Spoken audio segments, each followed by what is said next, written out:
नमस्कार, जय हिंद, वंदे मातरम। दोस्तों, स्वागत है आप सभी का गुरुजी वर्ल्ड एग्जाम स्टडी प्लेटफॉर्म में। राष्ट्र हित में शिक्षा, this is Dheeraj Dwivedi from Guruji world. CTET exam को क्रैक करने के लिए ऐसी स्पेशल पेडागोजी वीडियो बनाई है जो आपके एग्जाम को क्रैक करने में कारगर साबित होगी। चलिए स्टार्ट करेंगे कुछ महत्वपूर्ण प्रश्नों के साथ जो आपके दिमाग को, आईक्यू को चेक किया जाता है आपके एग्जाम हॉल में।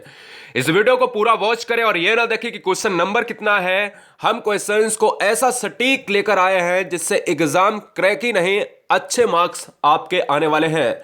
आप अगर शिक्षक या शिक्षिका बनना चाहते हैं, चैनल को सब्सक्राइब करें, क्योंकि देश में नंबर 1 गुरुजी वर्ल्ड एग्जाम स्टडी केवल अध्यापक अध्यापिका ही बनाता है। निम्न में किस क्षेत्र में पाए जाने वाले कार्य कक्षे घर से संबंधित नहीं है? तो यहां से अगर हम बात करें, बहुत ज्यादा विवादित रहता है ये क्वेश्चन, तो परेशान मत होना, क्योंकि इस क्वेश्चन का जो राइट आंसर जाता है वो जाता है किसके साथ? राजस्थान के साथ।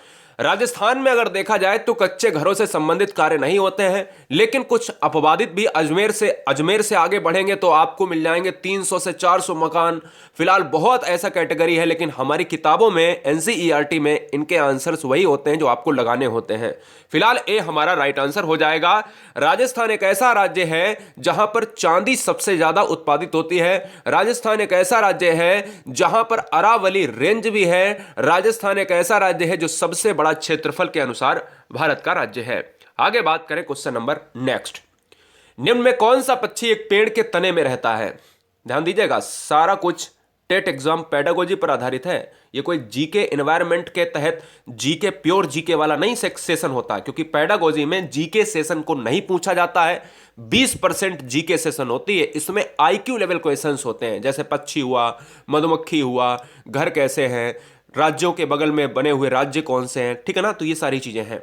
निम्न में कौन सा एक पक्षी है जो तने में रहता है? तो तने का मतलब क्या होता है कि जो पेड़ होता है इसी को जो है खोद के क्या कर देता है, वो अपना घर बना लेता है। तो उस पक्षी का नाम क्या है? बारवेट। बारवेट को कुर्रट भी पक्षी का नाम कहा जाता है। और इस पक्षी की चोंच एक्चुअल में क्या होती है? लंबी होती है, इसलिए ये आसानी से कितना भी मजबूत तना हो, यानी पेड़ की बात करो ना आप, तो ये इसको खोद देगा और इसमें क्या कर लेगा? इसमें अपना घोंसला बना लेगा। आपको पता है कितनी मजबूत होनी चाहिए उसकी चोंच, जिससे आसानी से वो जो है घोंसला को बना पाए। तो इस पक्षी का नाम क्या है? बारवेट है। यह आपको याद रखना है। आगे बात करें क्वेश्चन नंबर नेक्स्ट। मिट्टी से घरों के निर्माण का मुख्य लाभ क्या है? यहां गर्मी से सुरक्षा प्रदान करते हैं, यह प्रतिरक्षा प्रदान करते हैं, सस्ते और सबसे अच्छे होते हैं, या फिर उपरोक्त सभी। तो मिट्टी के घरों में यहां पर आप सभी बच्चे, जो आपका आईक्यू मैं इस क्वेश्चन में चेक कर रहा हूं, तो मुझे लग रहा है कि ज्यादातर बच्चे ऑप्शन नंबर डी में आ रहे हैं। तो सबसे पहली बात तो ये याद रखिएगा कि जिस समय हम थोड़े से अपने पीछे काल में जाते हैं, अपने दादा और दादी के जमाने में, परदादा के जमाने में, तो हमारे घर मिट्टी के हुआ करते थे ज्यादातर। और आज भी बहुत सारे लोग हैं, हमारे भी पुराने घर जो है वो आज मिट्टी के बने हुए उनमें भी रहते हैं लोग, ठीक है ना। तो अगर मैं आपसे बात करूं कि मिट्टी से घरों के निर्माण का मुख्य लाभ क्या है, क्योंकि ऑप्शन नंबर ए राइट हो जाएगा। यह जो है गर्मी से सुरक्षा प्रदान करते हैं। मतलब क्या है? यह गर्मी से सुरक्षा प्रदान करते हैं। आप सभी जब गर्मी जून जुलाई का महीना आता है, मई जून का महीना आता है, तो पक्के घर वाले ये कहते हैं काश गर्मी बर्दाश्त हो जाती अगर हमारे मकान कच्चे होते। तो रियलिटी दोस्तों यही है कि कच्चे मकानों की बात करें तो वो गर्मी में ठंडे रहते हैं। और आंसर भी हमारा चला जाएगा ए के साथ। सस्ते और सबसे अच्छे नहीं होते हैं, क्योंकि मिट्टी के मकानों को बनाने में भी बहुत मेहनत और बहुत पैसा लगेगा अगर आप आज के समय में बनाओगे। मिट्टी की दीवारें पता है कितनी मोटी मोटी बना करती थी? इतनी मोटी मोटी दीवारें बना करती थी। आज तो केवल एक ईंट की पक्की दीवार बन जाती है, समझ रहे ना। तो याद रखिएगा, आपको सभी को पता होगा। जिस प्रकार एक छत्ता मधुमक्खी के लिए आश्रय है, बकरी के लिए आश्रय क्या है? कूप है, कनेल है, सताई है, या फिर पेन है? तो दोस्तों अगर बात करें यहां पर बकरी के लिए, बड़ा ध्यान दीजिएगा, very very most important question. हाँ जी, समय आपको मिलेगा, टेंशन नहीं। बहुत अच्छे गाइज। तो दोस्तों अगर बात करें इस क्वेश्चन में जो बच्चे ऑप्शन नंबर लगा रहे हैं बी, तो इस क्वेश्चन का जो राइट आंसर जाएगा बी के साथ। कनेल का क्या मतलब होता है? कनेल जो होते हैं, जहां पर बकरियों की आश्रय की बात करते हो, वहीं पर बकरियों को पाला जाता है, जिसको हम कनेल का नाम देते हैं। राइट आंसर जाएगा बी के साथ। क्लियर? चले आगे हम बात करें क्वेश्चन नंबर नेक्स्ट। राजस्थान में मिट्टी के घरों की छतें किस लकड़ी से बनी होती हैं? राजस्थान में जो छतें बनी होती हैं मिट्टी की, वो किस लकड़ी से बनी होती हैं? जरा जवाब दीजिएगा। बहुत बहुत जबरदस्त क्वेश्चन है। तो दोस्तों अगर बात करें राजस्थान में मिट्टी के घरों की छतें जो बनी होती हैं वो दोस्तों आपकी बनी होती हैं बबूल की, यानी ऑप्शन नंबर सी के साथ चला जाएगा। बबूल इज राइट आंसर हो जाएगा। आगे बात करें क्वेश्चन नंबर नेक्स्ट पर। जानवरों में निम्नलिखित में से कौन सा इंद्रिय बोध है? इंद्रिय बोध की बात कर रहा है। इंद्रिय बोध, देखना, सुनना, स्वाद या फिर आल एवं। तो अगर हम बात करें जानवरों में निम्नलिखित में से कौन सा इंद्रिय बोध है, तो यार इंद्रिय बोध तो हमारे में भी होता है तो जानवर में भी होगा। इंद्रियों के द्वारा जो आप ज्ञान प्राप्त करते हो वही इंद्रिय बोध है। और इसी तरीके से जानवर की बात करें तो देखना, सुनना, स्वाद, इनको भी टेस्ट लगता है, ये भी सुनाई देते हैं, इनको भी दिखाई देता है। तो मैं कह सकता हूं आल एवं इस क्वेश्चन का राइट आंसर हो जाएगा। आगे बात करेंगे नेक्स्ट वन। निम्नलिखित में से कौन सा बीज का गुणवत्ता मापदंड है? मतलब बीज के लिए कौन सा ऐसा मापदंड है जो इस क्वेश्चन में आंसर होगा? जो इस क्वेश्चन में आंसर होगा, जवाब दीजिएगा। इस क्वेश्चन का राइट आंसर क्या होगा? अनुवांशिकता रूप से शुद्धता, जीवक्षम, संक्रमण मुक्त, उपरोक्त सभी। तो दोस्तों अगर बात करें इस क्वेश्चन में जो राइट आंसर जाएगा वो किसके साथ चला जाएगा? जो बच्चे ऑप्शन नंबर डी मार रहे हैं उन सभी को बताना चाहेंगे बिल्कुल सही है, क्योंकि अगर बीज की गुणवत्ता होगी तो वो अनुवांशिक रूप से शुद्ध होना चाहिए। जीवक्षम यानी जीवन जीने की उसमें क्या होनी चाहिए? क्षमता होनी चाहिए। संक्रमण होगा तो पौधा बढ़ेगा कैसे? तो मैं कह सकता हूं आंसर जाएगा डी के साथ, क्योंकि मैं अगर रियलिटी की तरफ बढ़ूं तो 4 डिग्री सेल्सियस मुझे ऐसा तापमान चाहिए जो एक बीज को अंकुरित होने में लगता है। एक बीज तभी अंकुरित हो सकता है जब उसके अंतर्गत मिट्टी का टेम्परेचर कितना होना चाहिए? 4 डिग्री सेल्सियस होना चाहिए। क्लियर? यह बात आपको याद रखनी है। आगे बात करें क्वेश्चन नंबर नेक्स्ट। पृथ्वी के आंतरिक भाग से ऊष्मा उत्पन्न ऊर्जा को हम क्या कहते हैं? पृथ्वी के आंतरिक भाग से ऊष्मा उत्पन्न ऊर्जा को हम क्या कहते हैं? परमाणु ऊर्जा कहते हैं, बायोगैस कहते हैं, भूतापीय ऊर्जा कहते हैं, ज्वारीय ऊर्जा कहते हैं। जब भी हम बात करते हैं गाइस, क्या जब भी हम बात करते हैं पृथ्वी के आंतरिक भाग से ऊष्मा, पृथ्वी के आंतरिक का मतलब है कि हम लोग अपना जीवन प्राप्त करते हैं पृथ्वी के ऊपर। जिस तरीके से हम पृथ्वी के अंदर की बात करें वहां टेम्परेचर और दिशाएं सभी अलग होती हैं, सारी दशाएं अलग होती हैं, किस तरीके का बाहर है और किस तरीके का अंदर है। क्लियर? बहुत बढ़िया।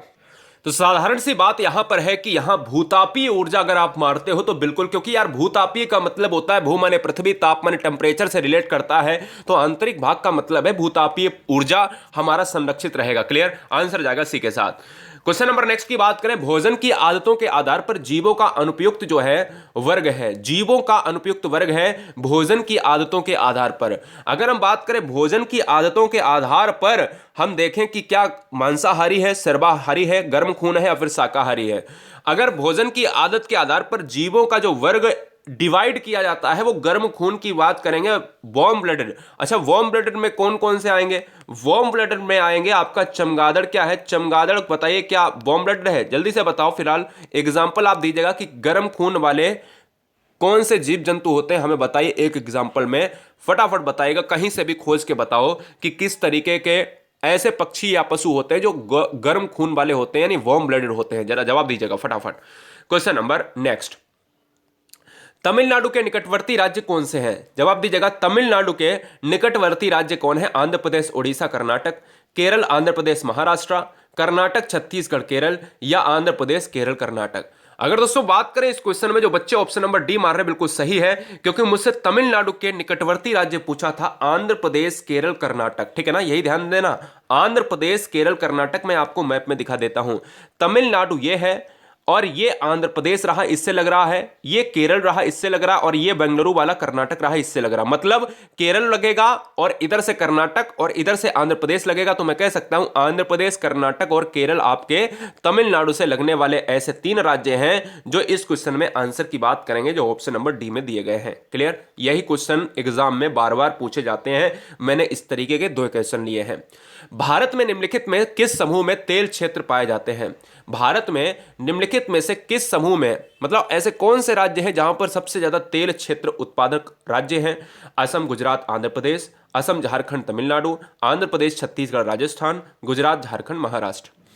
अगर दोस्तों बात करें इस क्वेश्चन में कि तेल क्षेत्र पाए जाने वाले जो हमारे राज्य है वो है असम, गुजरात, राजस्थान की बात करें तो नहीं होगा, क्योंकि इलाका राजस्थान का ऐसा नहीं है जहां पर सबसे ज्यादा तेल हो। हमारा जाएगा असम, गुजरात, आंध्र प्रदेश। रीजन उसका यह होता है, मैं आप सभी को मैप से बताऊंगा। देखिए सबसे पहली बात तो मैं आपको बता देता हूं कि जो आपने डिगबोई आपने तेल संयोजक यंत्र जो सुना होगा, मतलब जो संयंत्र है वो कहां पर है, यह है आपका असम में है। और असम में डिगबोई एक ऐसा भारत का संस्थान है, एक ऐसा भारत की जगह है जहां पर सबसे ज्यादा तेल उत्पादक होता है, पेट्रोलियम डीजल से संबंधित सारी चीजें वहां पर है। तो वो है कहां पर, असम में। तो ये तो पक्की बात है कि असम वाले इलाके में जाएगा। इसमें असम है नहीं, इसमें असम है नहीं, इसमें या तो ऊपर वाले ए या बी में जाएगा। तो मैं आप सभी को बता देता हूं कि किस समूह तेल क्षेत्र में, असम, गुजरात, आंध्र प्रदेश में ही मैंने क्यों लगाया, तो मैं मैप में आपको दिखा देता हूं। हमेशा याद रखना जब तेल की बात की जाती है तो तटीय इलाके लिए जाते हैं, क्योंकि तटीय इलाकों में तेल की मात्रा बहुत ज्यादा होती है। जैसे अगर हमने बात करा असम की बात करें तो आपका असम कहां पर है, ये देखिए तटीय इलाका है, असम की बात कर रहा है ना। और अगर मैं आपसे बात करूं, हाँ जरूर बांग्लादेश से जुड़ा हुआ है, बांग्लादेश से जरूर जुड़ा हुआ है, लेकिन उसकी मुख्य भूमि से बहुत अधिक मात्रा में, क्योंकि यहां पर डिगबोई आपका संयंत्र प्रसिद्ध है। इसके साथ ही साथ मैंने गुजरात यहां पर इसलिए लिया है क्योंकि गुजरात का जो इलाका है वो तटीय से लगा हुआ है। और साथ ही साथ आंध्र प्रदेश की बात करें तो आंध्र प्रदेश ये वाला आपका इलाका तटीय से लगा हुआ है। तो मैं आसानी से कह सकता हूं जो आंसर जाएगा ना वो ऑप्शन नंबर किसके साथ जाएगा, ए के साथ चला जाएगा। ये बात आपको याद रखनी पड़ेगी। पक्की सड़क बनाने के लिए इनमें से कौन सी चीज उपयोग में नहीं लाई जाती है, सीमेंट, कंक्रीट, कोलतार या लकड़ी। अच्छा जब पक्की सड़क बनाएंगे तो दिमाग से सोचो, आईक्यू लेवल आपका बहुत अच्छा है मुझे पता है। लाइक वाइक करते रहना। नीचे आपको टेलीग्राम की ग्रुप की लिंक है जिससे हर बच्चा सी टेट एग्जाम को अच्छे से क्रैक कर सकता है या टेट एग्जाम को अच्छे से क्रैक कर सकता है। कोई भी स्टेट की बहन, कोई भी स्टेट का भाई, हर शेरनी चैनल को सब्सक्राइब कर ले। कोई भी टेट एग्जाम में बैठ जाना, वो एग्जाम क्लियर हो जाएगा, क्योंकि यहाँ पर केवल अध्यापक अध्यापिका की बात की जाती है। आंसर जाएगा लकड़ी के साथ, क्योंकि लकड़ी पक्की सड़क में काम में आने वाली ही नहीं है।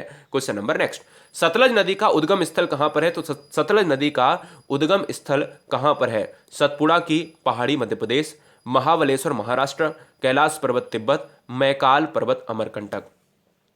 तो अगर मैं बात करूं क्या सतलज नदी का उद्गम स्थल कहां पर है, तो दोस्तों अगर बात करें इस क्वेश्चन में, हाँ आपने आंसर लगा लिया होगा, तो उम्मीद करते हैं इस क्वेश्चन का आंसर आपने लगा लिया होगा। तो जो बच्चे ऑप्शन नंबर क्या मार रहे हैं, कैलाश पर्वत तिब्बत मार रहे हैं, तो माउंट कैलाश आपको, आप सभी जानते हो कि समुद्र तल से 4600 मीटर, समुद्र तल से 4600 मीटर की बात करें वो ऊंचाई पर कैलाश पर्वत तिब्बत से यहां पर इसका उद्गम होता है। और सतलज नदी हमारा ऑप्शन नंबर सी के साथ आंसर हो जाएगा। सतलज नदी, हम बताना चाहते हैं कि सतलज जो नाम पड़ा है वो पंजाबी भाषा के नाम पर पड़ा है, यह बात आपको याद रखना है। पंजाब में बहने वाली 5 नदियों में सबसे अधिक जो है जिसकी लंबाई है वो सतलज की है, यह पाकिस्तान में होकर बहती है। आंसर जाएगा सी के साथ, सी को लॉक करेंगे। क्वेश्चन नंबर नेक्स्ट, एकत्रित पानी में क्या मिला देना चाहिए, क्योंकि यह पानी की सतह पर फैल जाएगा और मच्छरों के प्रजनन करने की अनुमति नहीं देगा। पानी की बात करें, कुछ गड्ढे होते हैं उनमें पानी बरसात का जम जाता है और मच्छर उत्पन्न हो जाते हैं। अगर इनको रोकने के लिए हम क्या मिला दें या हम नालियों में क्या डाल दें कि मच्छर का प्रजनन, लार्वा को खत्म किया जा सके, फिटकरी, मिट्टी का तेल, नमक या कैल्शियम क्लोराइड। तो इस क्वेश्चन का जो राइट आंसर जाएगा वो मिट्टी के तेल के साथ जाएगा, क्योंकि जिस समय मिट्टी का तेल हम सरफेस पे डालेंगे और मच्छर इस पानी में बैठे हुए होंगे और मैंने ऊपर से मिट्टी का तेल डाल दिया, तो याद रखिएगा इसका जो आपका पृष्ठ तनाव होगा, सरफेस टेंशन होगा, वो टी क्या हो जाएगा, कम हो जाएगा। जैसे ही आपका पृष्ठ तनाव पानी का कम होगा वैसे ही बैठे हुए मच्छर इसमें लार्वा में डूब जाएंगे और मर जाएंगे। मच्छर का तैरना आपने देखा होगा, पानी पर मच्छर आसानी से तैरते हुए देखे जाते हैं, डूबते नहीं, क्योंकि पृष्ठ तनाव ज्यादा होता है पानी का। जिस तरीके से हम उसके ऊपर से अगर मिट्टी का तेल मिला देंगे तो पृष्ठ तनाव कम हो जाएगा और मच्छर उस सतह पर जैसे ही बैठेंगे उनको लगेगा कि मैं तो बैठता ही हूं और हमेशा बैठूंगा, लेकिन जैसे ही आप मिट्टी का तेल आप मिला दोगे तो पृष्ठ तनाव कम हो जाएगा। सरफेस टेंशन कम होने की वजह से क्या हो जाएगा, मच्छर जैसे ही बैठेंगे वो वैसे ही उसमें डूब जाने वाले हैं और लार्वा सारे खत्म हो जाने वाले हैं। आगे बात करें क्वेश्चन नंबर नेक्स्ट, विश्व का सबसे ऊंचा जलप्रपात कौन सा है, विश्व का सबसे ऊंचा जलप्रपात कौन सा है, तो याद रखना है कि एंजल जलप्रपात है। और बहुत सारे बच्चे यहां पर गरसोप्पा जलप्रपात मार रहे हैं। तो अगर मैंने आपसे ये तो पूछा नहीं कि इंडिया का, मैं अगर भारत का सबसे बड़ा जलप्रपात, ऊंचा जलप्रपात पूछता तो आप गरसोप्पा या उसको जोग जलप्रपात भी कहते हैं, जो कहां पर है, जो आपके कर्नाटक में है। भारत के संदर्भ में आप जोग या गरसोप्पा मारिएगा, ये कर्नाटक में है, इंडिया का पूछे। जब विश्व में पूछेगा तो एंजिल आप मारेंगे, यह आपको याद रखना पड़ेगा। नेक्स्ट वन की बात करें, गैसों के निम्नलिखित जोड़ों में कौन सा ग्रीन हाउस प्रभाव का प्रमुख कारण है, जरा जवाब दीजिएगा। तो गैसों के लिए अगर आपसे बात करी जाए कि प्रमुख कारण कौन सा है जो ग्रीन हाउस इफेक्ट की बात करता है, ग्रीन हाउस गैसेस का, ग्रीन हाउस है क्या? ग्रीन हाउस वो है जो पृथ्वी पर आने वाली सूर्य की किरणें पृथ्वी को गर्म करती हैं, वही सिंपल भाषा में, देसी भाषा में ग्रीन हाउस इफेक्ट है। क्या CO2 N2O है यानी कार्बन डाइऑक्साइड और नाइट्रस ऑक्साइड? क्या CO2 O3 है यानी कार्बन डाइऑक्साइड और ओजोन? CO2 CO है कार्बन डाइऑक्साइड और कार्बन मोनोऑक्साइड? या CFC SO2 है क्लोरोकार्बन, क्लोरोफ्लोरोकार्बन और सल्फर ऑक्साइड? तो इस क्वेश्चन का जो राइट आंसर जाएगा वो CO2 और N2O के साथ जाएगा, नाइट्रस ऑक्साइड इसमें भूमिका बहुत ज्यादा यहां पर रहती है इसकी, तो याद रखना है। बेजीव जो मृत जीवों को खाते हैं और जीवित जीवों के मलमूत्र को यहां पर जीना चाहते हैं, तो याद रखना है कि दोस्तों अगर बात करें इस क्वेश्चंस में, आप इस क्वेश्चन को छोड़ दीजिएगा। बेजीव जो मृत जीवों को खाते हैं तो वो क्या कहलाएंगे? डिकंपोजर कहलाएंगे। आंसर चला जाएगा ऑप्शन नंबर ए के साथ। जैविक वातावरण में कौन शामिल है, जरा जवाब दीजिएगा। ये क्वेश्चन दोस्तों आप सभी चैनल को देखिए, लाइक आपने नहीं किया है अभी तक, ठीक है। ऐसी पेडागोजी हम पूरी तरीके से एनवायरनमेंट की आपको समाहित पूरी ऐसे सेशन में छोटे छोटे पार्ट में आपको दे देंगे। जैविक वातावरण में शामिल क्या है? जैविक वातावरण में शामिल है निर्माता है, उपभोक्ता है, डिकम्पोजर्स है और उपरोक्त सभी। जैविक वातावरण का मतलब क्या है? वातावरण दो तरीके से बना है, एक बायोटिक एक एबायोटिक, मतलब जैविक और अजैविक। जैविक में वो चीजें आती हैं जिनमें लिविंग थिंग्स की बात करते हैं, जिनमें जीवन होता है, निर्माता, उपभोक्ता, डिकम्पोजर्स, चाहे कवक की बात करो चाहे जीवाणु की बात करो, इन सभी में जैविक वातावरण यानी जैविक सिस्टम से बायोटिक कंपोनेंट्स होते हैं ये, ठीक है ना। आंसर जाएगा डी के साथ। तो ये वीडियो कितने बच्चों ने एंजॉय किया है? उम्मीद करते हैं हम कि छोटी वीडियो कारगर वीडियो साबित होगी आप सभी के एग्जाम के लिए। ऐसे ऐसे पार्ट्स में आप सभी पूरे पेडागोजी सेशन को कंप्लीट कर पाएंगे, ऑल सब्जेक्टिव। वंदे मातरम, जय हिंद, इंकलाब जिंदाबाद। दूसरा काम यही है कि नीचे टेलीग्राम ग्रुप की लिंक है, टेलीग्राम ग्रुप को ज्वाइन जरूर करिएगा। हर बहन, हर भाई, हर शेर, हर शेरनी को जय हिंद, इंकलाब जिंदाबाद। This is Dheeraj Dwivedi from Guruji world. Vande Mataram.